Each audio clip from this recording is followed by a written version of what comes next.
اب رسول اللہ صلی اللہ علیہ وسلم اور ام ایمن 2 اونٹوں پہ واپس آتے ہیں.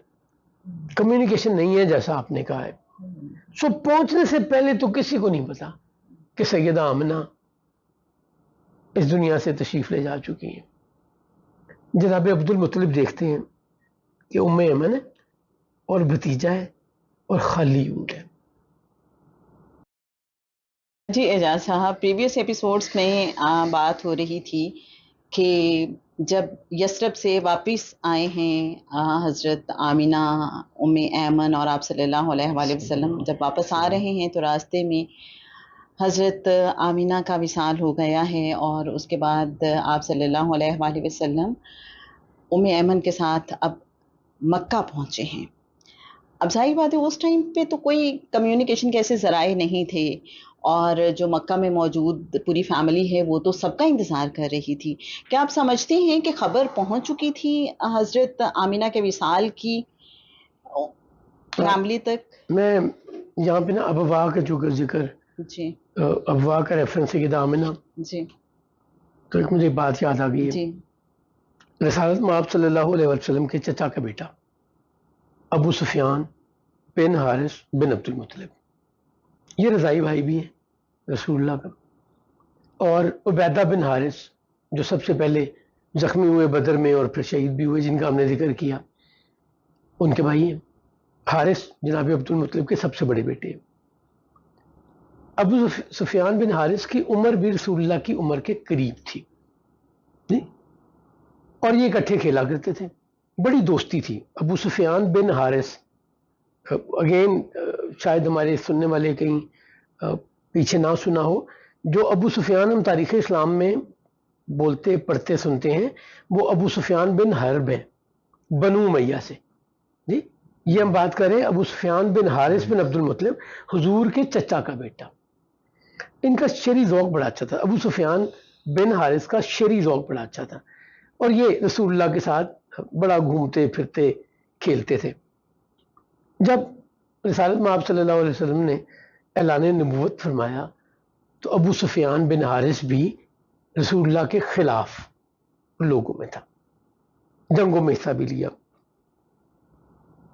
جب نصیب جاگے تو مکہ سے مدینہ منورہ کی طرف رسول اللہ سے ملنے، ایمان لانے کے لیے ابو سفیان بن حارث نکلے، اور ملاقات ہوئی ابوا کے مقام پہ. اچھا اوکے. ونس اگین یہ غیر معروف راستے سے جا رہے ہیں.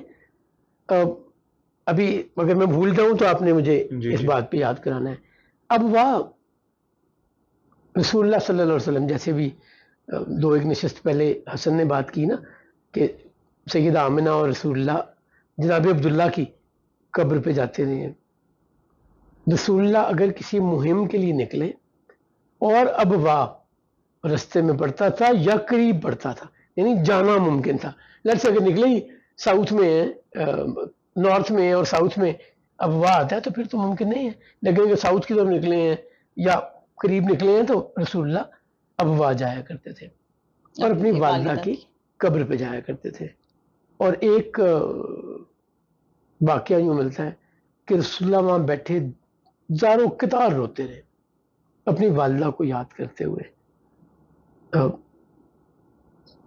صحابہ کرام کہتے ہیں کہ میں ڈر ہوا کہیں رسول اللہ صلی اللہ علیہ وسلم کا کلیجہ نہ پھٹ جائے، یعنی اتنا روئے کہ وہ انہیں پریشانی ہونے لگی کہ کہیں کوئی آپ کے صحت جسم پہ گرا نہ گزرے. کسی غزوے سے واپسی پر تھا؟ جی دیکھیں، نکلنا عمومی طور پہ کسی یا غزوہ کے لیے ہوتا تھا یا کسی سے کوئی پیکٹ کرنے کے لیے ہوتا تھا، نہیں یا کسی سے پیکٹ کرنے کے لیے ہوتا تھا کہ اس قبیلے کو اپنا حلیف بنا لیا جائے، ان سے اپنے ساتھ ملا کے سیکیورٹی انہانس کی جائے.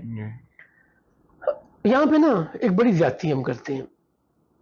میں چونکہ عقیدوں سے بچتا ہوں، میں پھر عقیدوں میں جائے بغیر یہ بات کرتا ہوں. بہت سے لوگ جناب آمنہ کے ایمان کا فیصلہ کرتے ہیں. میرا پہلا سوال پھر وہی ہے، کیا میرے اختیار میں ہے کسی کے ایمان کا فیصلہ کرنا؟ کیا میں رسول کریم صلی اللہ علیہ وسلم کی والدہ کے ایمان کا فیصلہ کروں گا؟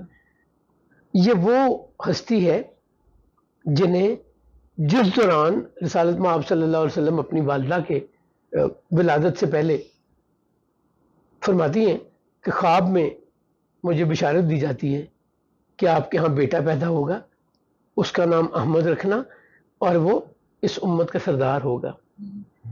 جی پھر آپ فرماتی ہیں اس سارے عرصے میں مجھے جو تکلیف نارملی آیا کرتی ہے میں اس سے آسانی میں رہی. اس ستارے اتنے قریب آ گئے کہ میں ان کو چھو سکتی تھی. رسالت مآب صلی اللہ علیہ وسلم فرماتے ہیں کہ ان کے جسم اطہر سے، سیدہ آمنہ کے جسم اطہر سے روشنی نور نکلا جس میں شام کے محلات دیکھے جا سکتے تھے. میں ان کا فیصلہ کر رہا ہوں اور بہت ہی تکلیف سے بات یہ ہے کہ بڑا ہی غلط فیصلہ کر رہا ہوں. پہلے تو بات ہے میرے پاس اختیار کو کس نے دیا مجھے ایمان کا فیصلہ کرنے کا؟ میں ایسے لیبل کرتا ہوں. جی پتہ نہیں سرکار کا یہ فرمان کہ میں میرے والدین تمام نسبی والدین جناب عبداللہ سے لے کر آدم علیہ السلام تک توحید پرست سے، بڑی برائی سے دور رہے، اس کا مطلب شرک سے دور رہے، اس کا مطلب بت پرستی سے دور رہے، توحید پہ رہے. اور آپ فرماتے ہیں میں پاک پشتوں سے پاک رحموں میں منتقل کیا جاتا رہا. ہم پھر بھی ڈرتے ہی نہیں ہیں کوئی ایسی بات کہتے ہوئے. خدا را اپنی عاقبت بچائیں، خدا را اپنی فکر کریں. مجھے میری فکر ہونی چاہیے کہ میں اپنے مالک کو منہ دکھا سکوں گا زندگی گزارنے کے بعد کہ میں نے کیا کیا اور کیا نہیں.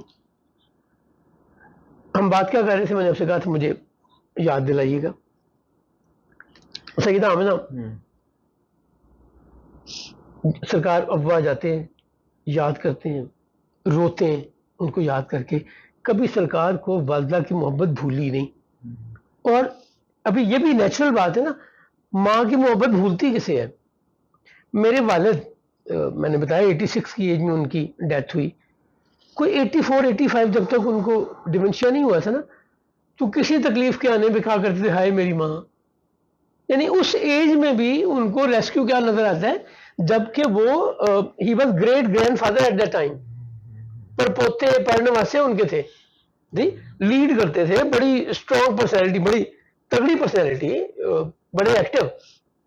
اور تنگی مشکل پریشانی آنے پہ نام کس کا لیتے تھے؟ اپنی والدہ کا. اللہ نے یہ رشتہ ایسا بنایا ہے ماں اور اولاد کا کہ آپ کو کچھ اور سمجھ نہیں آتا، نظر ہی نہیں آتا.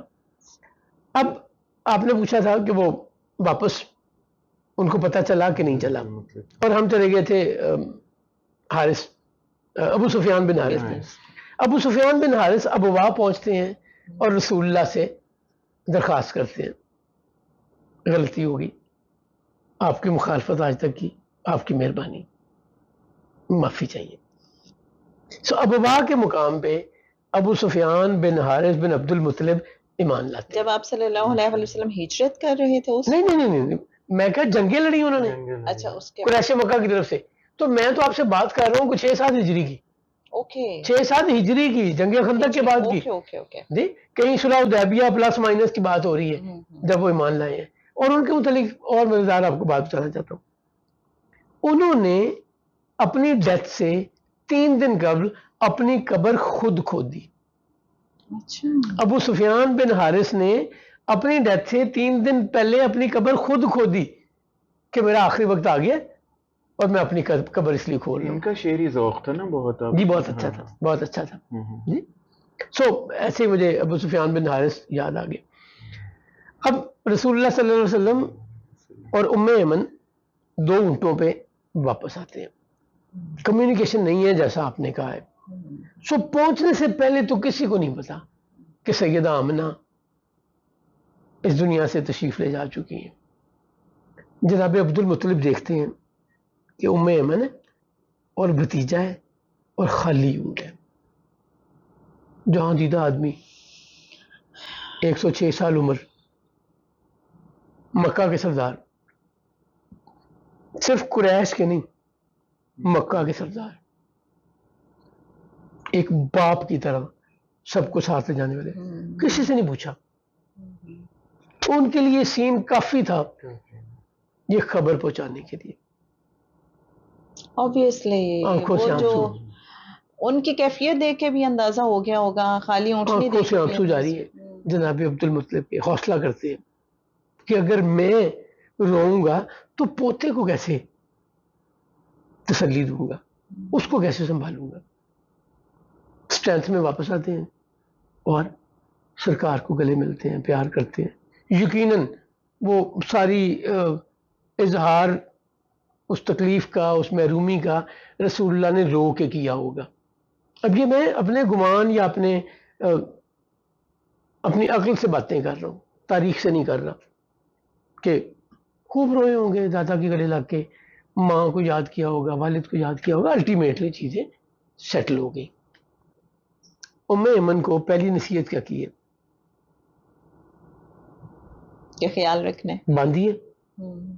کہتے ہیں کہ میرے پوتے کا خاص خیال رکھنا، اس سے کوئی کمی نہ آنی، یہ کسی محرومی میں نہ رہے. جی اب ام ایمن کی ساری ذمہ داری رسول اللہ صلی اللہ علیہ وسلم جی، اور واچ رکھی ہوئی ہے جناب عبد المطلب نے کہ کوئی کمی نہ آئے میرے پوتے کو، میرے بیٹے کو. ان دونوں کا آپس میں بڑا پیار تھا. وہ رسول اللہ کو پوتا نہیں کہتے تھے، وہ بیٹا کہتے تھے، میرا بیٹا محمد. اور رسول اللہ بڑے فخر سے کہا کرتے تھے میں ابن عبد المطلب ہوں. جی اب رہنا شروع ہو گئے، ام ایمن کی ذمہ داری لگ گئی. ام ایمن کہتی ہیں کہ میں نے رسول اللہ کو خدمت کی تو میں نے دیکھا یہ کہ جب سو کے اٹھتے ہیں نہ بال بکھرے ہوتے ہیں، نہ چہرے پہ کوئی ایسی آثار ہوتے ہیں، نہ آنکھیں بتاتی نہیں ہیں کہ جیسے اتنا فریش اٹھتے ہیں. پھر وہ کہتی ہیں کہ کبھی بھوک بھوک کر کے جناب رسول اللہ نے کبھی شور ہی نہیں کیا.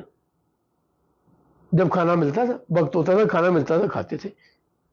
کبھی جھوٹ نہیں بولا، کبھی ایسی نامناسب بات نہیں کہی جس پہ کسی اور کو اعتراض ہو. اب مکہ کا سردار، ایک وجیح قد کاٹ والا آدمی، بڑی باروب شخصیت، بیٹے ڈرتے ہیں. بیٹے اس چیئر پہ نہیں بیٹھتے جو ابا جی کی ہے، اس ادب سے یا اس روب سے. سرکار ختمی ہوتا ہے جب دل کرتا ہے اس کرسی پہ، تخت پہ، جو بھی شیپ ہوگی اس پہ بیٹھ جاتے ہیں. اور عبد المطلب آتے ہیں، نہ ناراض ہوتے ہیں نہ اٹھاتے ہیں، اسی چیئر پہ ایڈجسٹ کرتے ہیں اپنے آپ کو، کبھی گود میں سرکار کو لے کے، اور کبھی جیسے ہم سائڈ پہ ایک ہی کرسی یا کسی تخت کے ساتھ بیٹے کو، بانجے کو، بھتیجے کو بٹھا لیتے ہیں. جناب عبد المطلب دارالندوا میں بھی تو یہی دارالندوا کے ہیڈ ہیں جناب عبد المطلب. وہاں 40 سال سے کم عمر کسی کو آنے کی اجازت نہیں ہے.